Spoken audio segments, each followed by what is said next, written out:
Welcome to another edition of Colonel's Corner.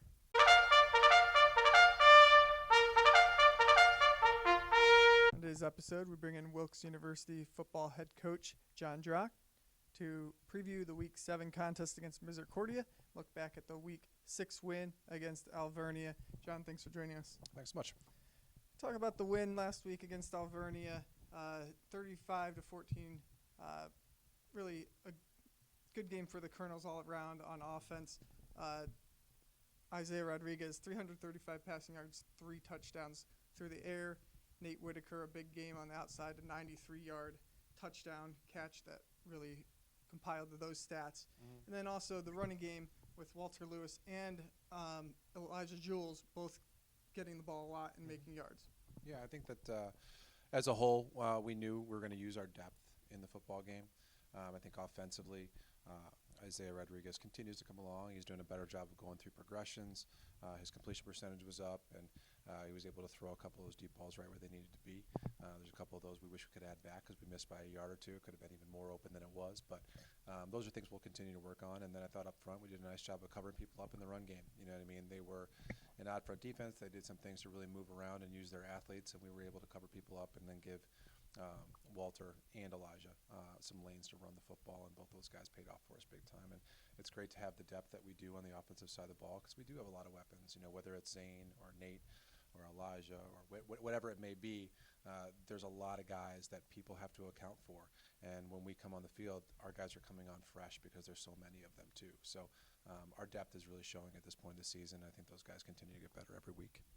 On the defensive side of the ball, it was a strong game, forcing 3 turnovers, 2 interceptions by Leroy Marshall, who earned the MAC Defensive Player of the Week for that.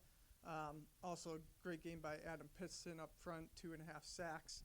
And Davon James had a big game as well. He, I believe, deflected one of the interceptions that Marshall ended up with, so he had a nice game as well. Just talk about the defense as a whole there. I think defensively, we really limited them when we were able to put them down and make them more of a passing team. That's not what they wanted to do. They wanted to be able to run the ball with their tailback, and they mixed their quarterbacks up and that kind of thing, and we put them in some really long-yarded situations. We made them do some things they didn't want to do, and that helped us in the turnover battle. I thought that we covered people up on the edge. When we were playing man, we were right in people's hip pockets. When they were doing some of their RPO and zone read stuff, we were in the right windows where we needed to be, and we made them make the mistakes. You know what I mean? I think the guys up front really pressured the ball in the backfield, and that makes you have to make a quick decision, and that's what allowed Leroy to get some of those picks. And I'm excited about where that group continues to grow on a weekly basis. Switching gears to this week, Misericordia comes to Schmidt Stadium. Talk about what you've seen from the Cougars on film so far this season.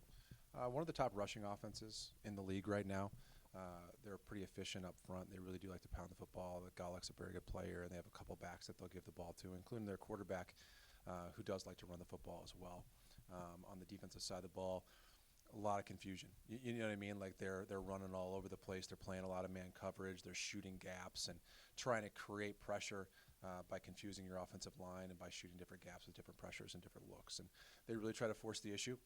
They're going to play some man on us on the edges, and they'll mix it up with their zone coverages as well. So they're going to give Isaiah a lot of different pictures, I would think.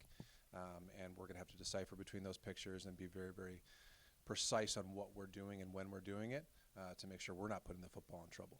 We need to stay ahead of the chains, stay out of long-yarded situations, and do the same thing for them. When they're on the offensive side of the ball, we need to put them in long-yarded situations.